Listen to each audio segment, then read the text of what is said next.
Hey everybody. As you said, my name is Daniel Bork and I'm a production engineer focusing on security stuff right now. And I'm here to talk about a problem most of us have to deal with at some point, and that's how do you lock down SSH access without making everybody's jobs a pain? So typically, a lot of businesses use kind of like the leased access model. You may have like DBAs accessing the database tiers, and network folks have access to network gears, and so forth, right? So this model, which in theory is great, usually falls apart pretty quickly because you've got a lot of random access requirements that's going to hit you, right? So things like emergencies, outages, you need multiple teams to collaborate together. Testing, you don't want to have to test everybody's changes. That's going to be possibly severely affecting your stuff. You may want to just give some temporary access to people so they can test things themselves on the systems you manage. So then what? Also, you end up having to deal with some rigid access request process. So you request access, and it takes like 2-3 days. By the time, obviously, the outage is over, right? So nobody wants to deal with opening tasks or tickets and dealing maybe with another security team for every access request. So then you end up with dealing with things like, who cleans up this temporary access that was granted? It becomes permanent. People forget about it. Or things like, because of request fatigue or overcorrection, you end up with people who have fleet-wide access when they may not have really needed it at all. So how do you deal with all this? What if you could have it all? What if you could have this leased access model and also have some flexibility? That'd be great. Just get the access you need when you need it. So the way we got closer to this balance was to implement an on-demand system, something to just give you this access when you need it. So whenever we did this, we had a few design goals in mind. The first one was obviously that this temporary access would expire automatically. No need to clean up, right? The other thing that we wanted was to be peer-based. We didn't want to have to rely on like another third party or some quirky process to deal with this. We wanted engineers to be able to work together and grant access to each other, to the systems that they already have access to. Because as they know these systems and they are responsible for them, they usually know all the security risks that are associated with them. And this also allows for some other folks, like maybe incident manager, crisis manager, to be able to jump in and act as peers to help speed up the resolution of outages. So another goal we had is, we want it to be quick and simple. We wanted to integrate this in the tooling that people use day in, day out. The last thing you want at 3 in the morning when you're trying to solve a problem is oh, how do I remember? How do I fix this? I can't remember. I'm going to go look it up on the wiki. Oh, that's right, the wiki's down. That's why I got brought into this mess, right? So let's put this in the regular tooling everyone uses, and that would be good. And obviously, we didn't want to do all this at the expense of security.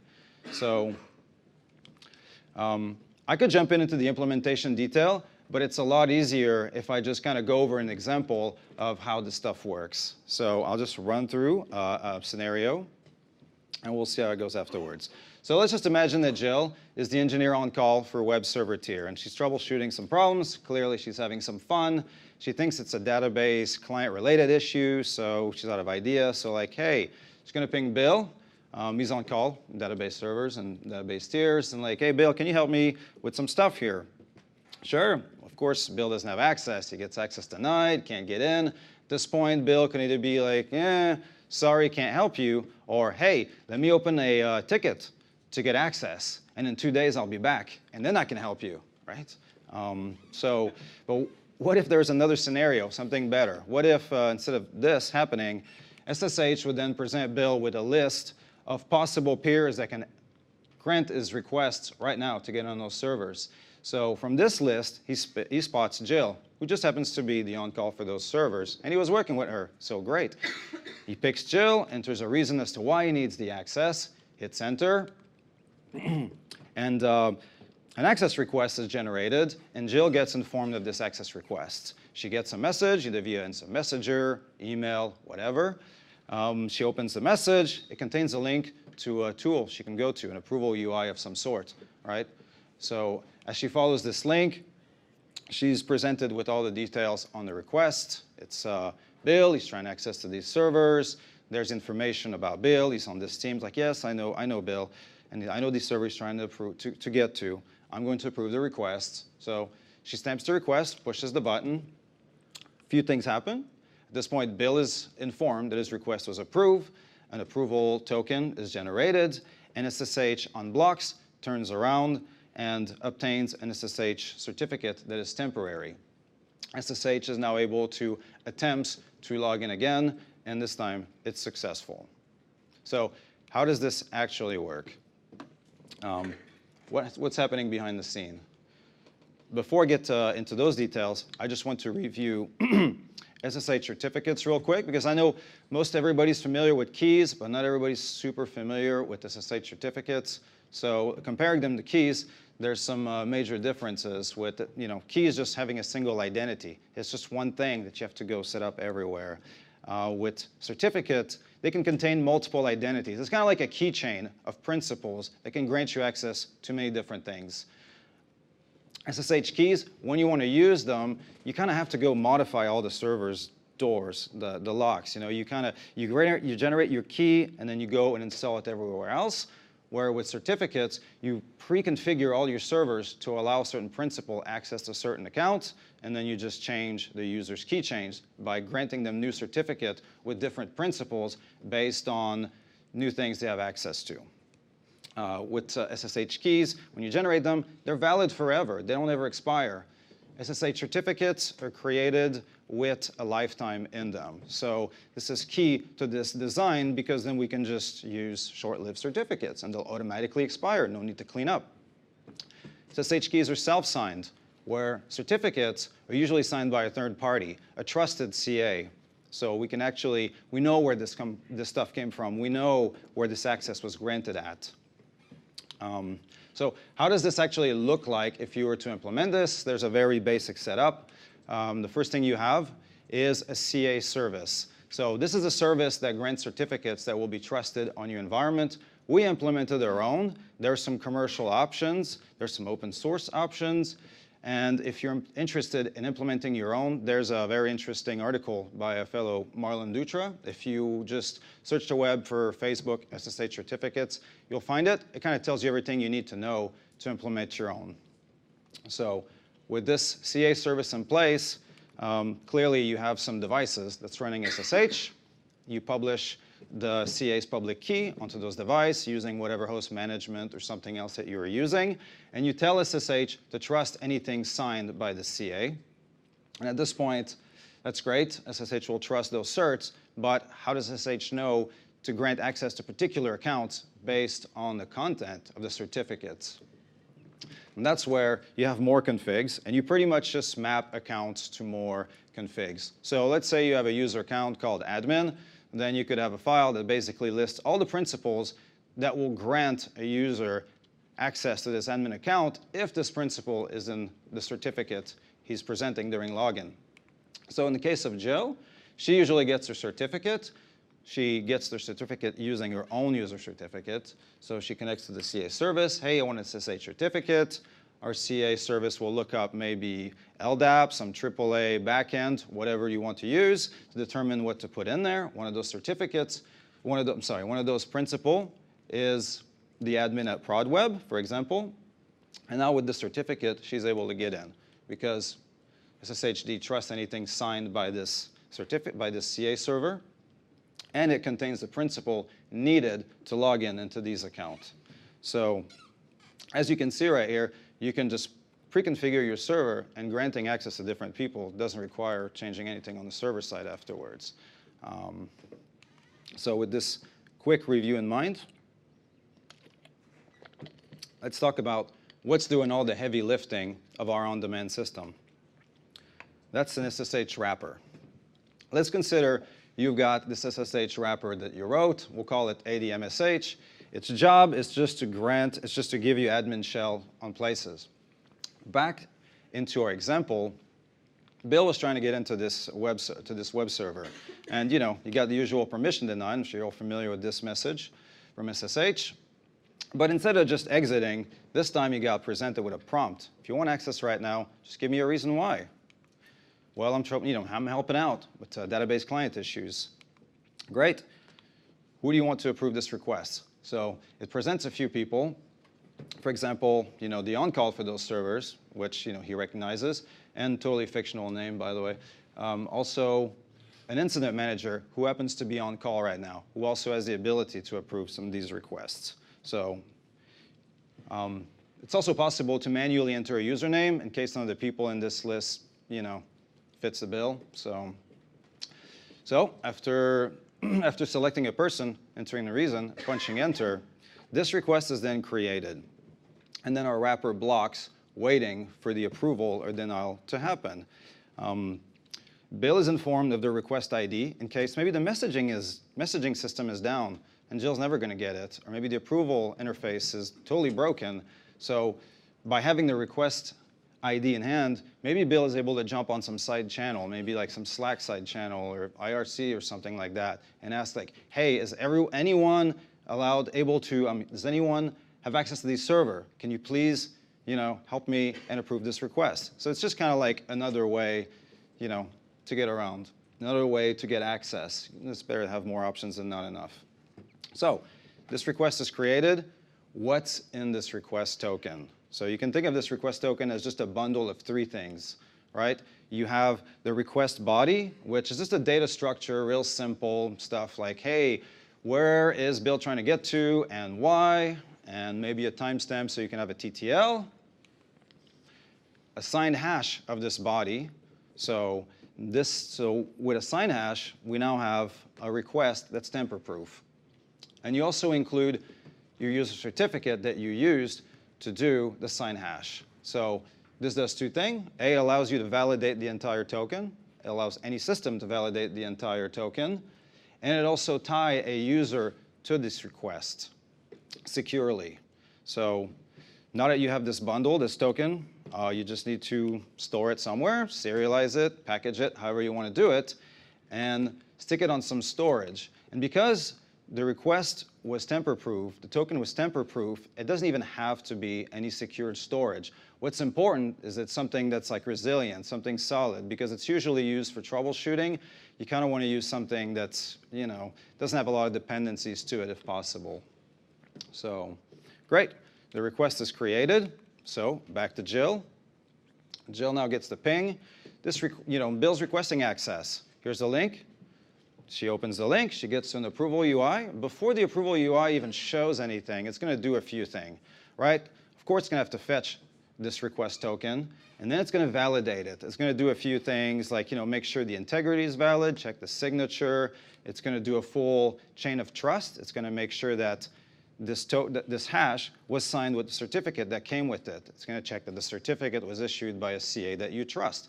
The certificate is not expired, revoked, so forth, right? So, and if this is good to go, then the UI actually presents you with options to either approve or deny, and along with all the request information, some more information about about Bill, and then the servers themselves that allows Jill to make a better decision as to whether to approve or not. So in this case, she was working with Bill, so it's pretty straightforward, right? So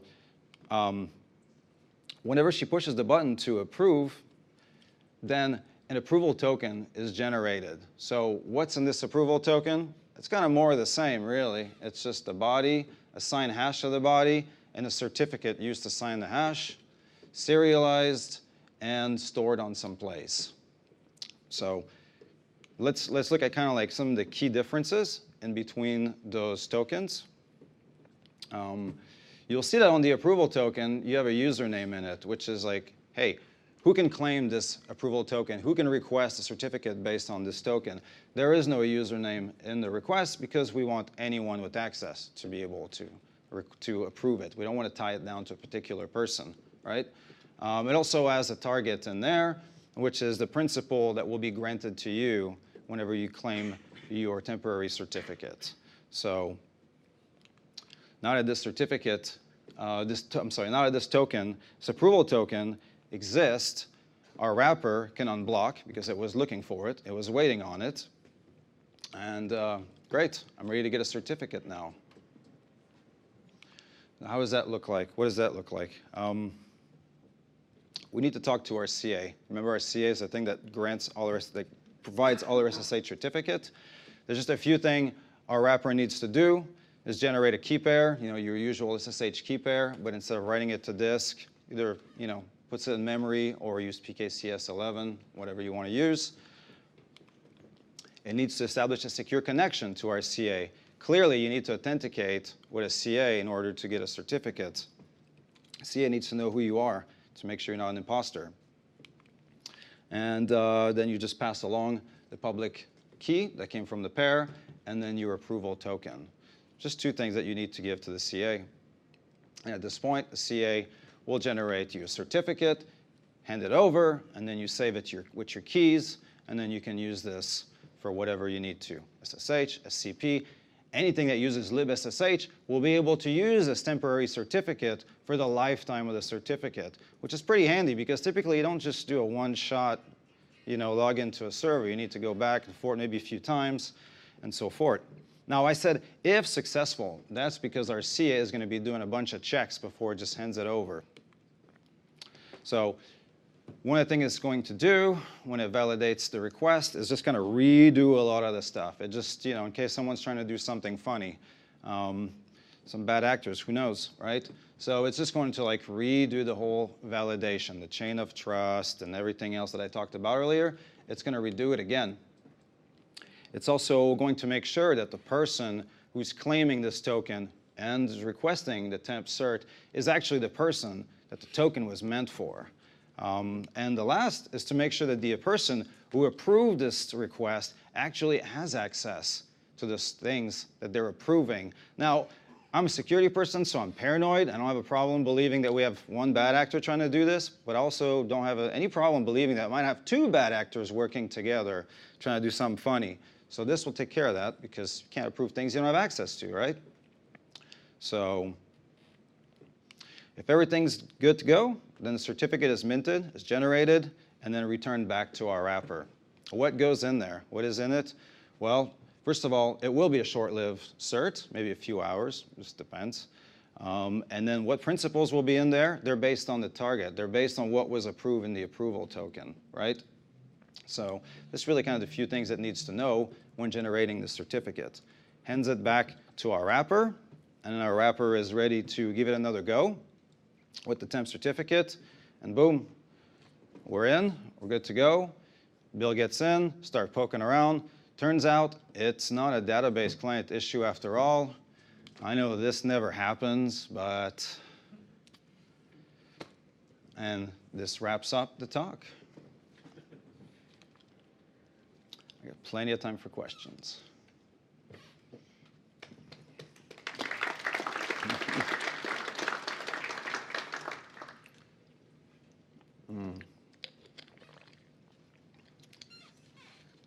Oh, we got plenty of time for break.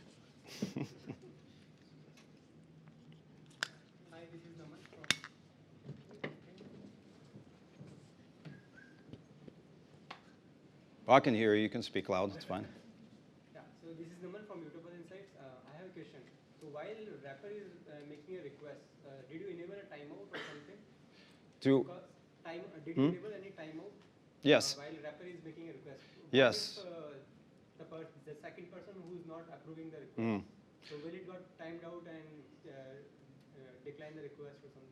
Yeah. So it's asynchronous. If you want, you can, the request is valid for a certain time based on the timestamp that's in there. If you want, you can break out of the wrapper. You can Control-C out of it, go do something, come back later, and whenever you repunch the same command again, it'll find the token, resume your command.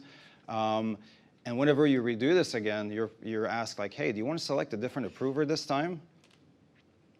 So you can pick, so maybe Jill sent the request for approval and then walked to go get a coffee, completely forgot about it because she's chatting with people, and then, then the request never gets approved or anything. She's asking for help, but she's not approving the request. So yes, this request can be sent to other people. And that's also another reason why the wrapper presents the request ID, so that you can just ping someone, hey, can you approve this request for me?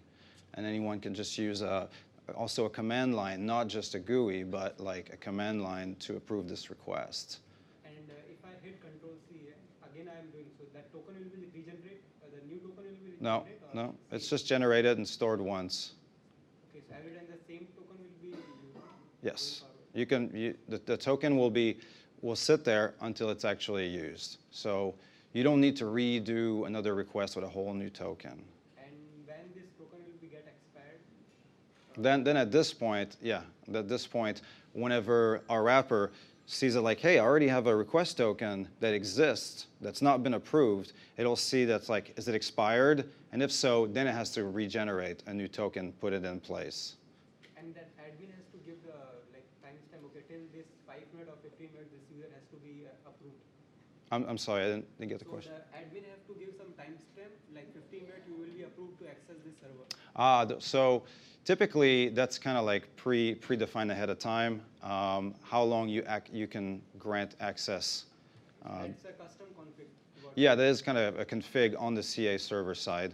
But the system could be improved to also select how long you give access for, and then the certificate gets minted for that duration. Why not? Thank you. You're welcome.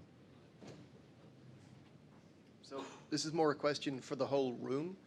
There's an open source CA serving system called Cashier, which you can use to implement SSH search in your enterprise.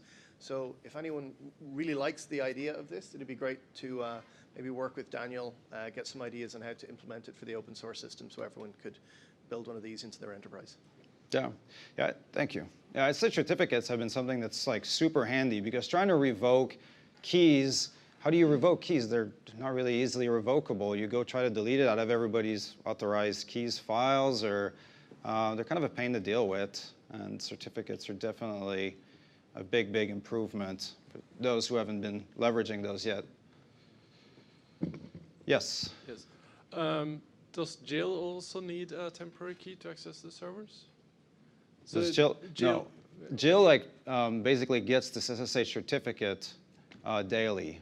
Right. So She usually has an SSH certificate of her own, which is long-lived, that has lots of principles based on which she has access. yeah. So server owners have basically full-time access. Correct. This is for temporary access for all Correct. types of. Typically, the folks who are responsible for all these servers, they have like a longer-lived certificates that gets renewed less often with some automation, to renew this longer-lived certificate that has like lots of different principle. If you're in charge of web tiers, you'll have maybe many web tiers that you'll have access to, right? Yes. Hi. Hi. After running that SSH Wrapper script by Gil, and it triggers the approval notification to the other person, right? Whoever has to approve that request.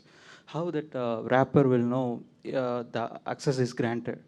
How does the wrapper that's because basically whenever the wrapper creates a request with an ID, it waits for an approval with the matching request ID. So it's connect to any message queue or database? So it's really up to whatever backend storage you want to use. It could be something that you can easily just put a watcher, Right. or it could be something that you use in some polling. I mean, it really kind of depends on what you're using for Right. where you store this token. The general idea is the wrapper just waits for a matching approval to appear. Right. Sees it, fetches it, and does whatever with it. Right.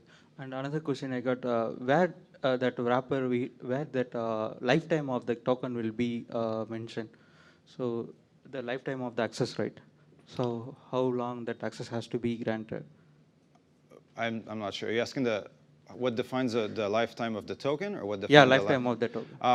Okay. Well, I mean, that's typically something that could be put into, if I remember correctly, is actually generated. So whenever the token is generated is when you decide how long this is done. So that's really the wrapper that decides whenever it creates a token, well, this is going to be valid for 1 hour, 2 hour, 6 hour, 10 hour, whatever. It really depends. I mean, if you have a workforce that's really spread across the globe, sometimes a request may take a bit longer. I mean, you don't ever want to be in that situation, but I mean, it's the wrapper that decides how long the TTL is for. Right. You could also implement something on the CA side that kind of enforces some of that too. But Right. So that we can have different users can have the different lifetime for their token, not by same value for all the users access. correct. Right. Thanks. So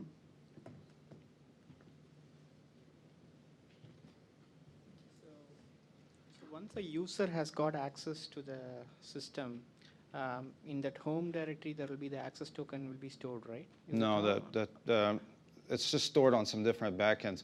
Once those tokens are used up, they get a wrapper automatically deletes it, and some other also cleaning backend job also looks to try to clean them up. So those tokens are never actually. It's not something that gets like saved or anything like locally on people's home directory. So there is no possibility of a social engineering attack or anything of that sort? Excuse me? There is no possibility of a social engineering attack of that sort to... No, you cannot steal a token. If you, the worst you could do is delete tokens to make somebody's life miserable, right? That's about all you can do. Okay, thank you. If you steal them, you just can't cash them in because they're tied to a person, and you have to authenticate to use it.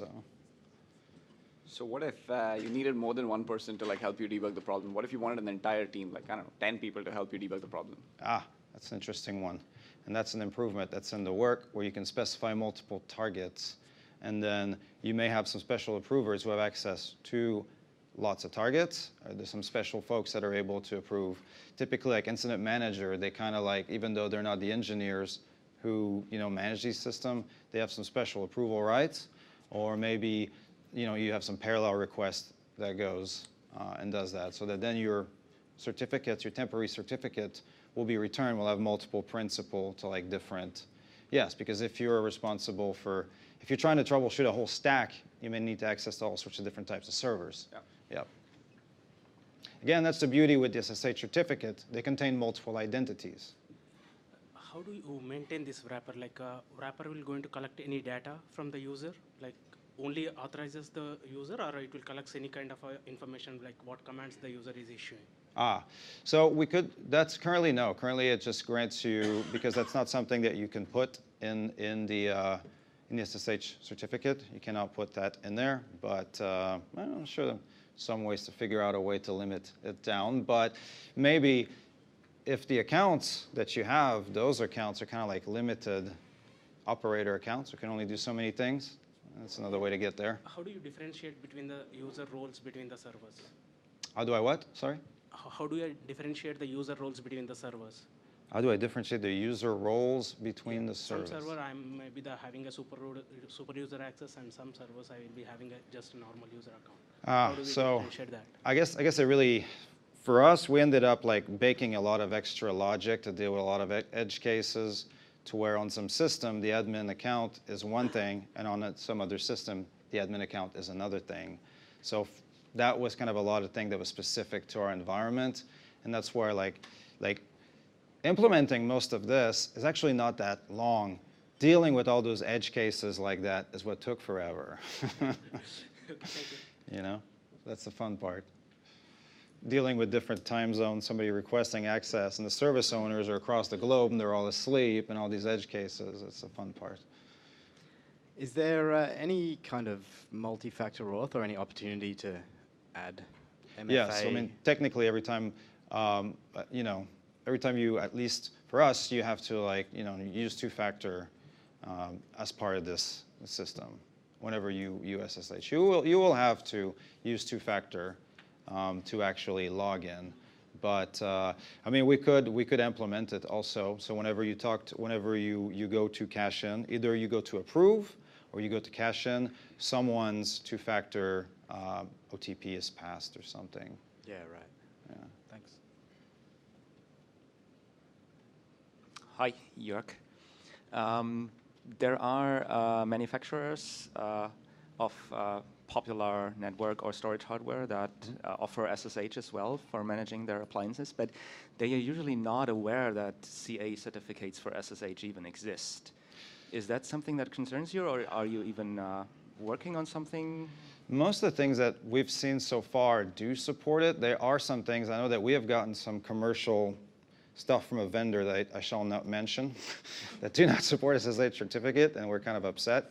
And we're kind of forcing them to implement it if they want to, become one of our vendors. Luckily for us, we have this kind of leverage. Unfortunately, it's not the case with everyone, but yes, sadly, not everything supports. Most things do, but not everything supports SSH certificates yet. Yeah, okay. Thanks. Yeah. I don't know, maybe it's a stupid question, but how do you extend that to robots? Like an Ansible that is deploying something using SSH? Well, if you're talking about like some yes, maintenance stuff, automation, maintenance of the servers. Right. We have not done this with automated requester yet, but I suppose, you probably could, but yeah, I haven't actually not thought about how we would do it with that.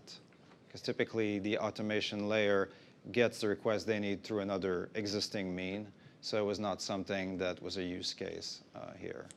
Can I? Could use this, the channel for that the automation layer has to. That's kind of what's, yes, it's a bit scary. We kind of wanted to have real people, be part of this, stamping. We trust each other. Like, we trust the automation up to a certain point, and I'm security guys, I don't trust anything, so.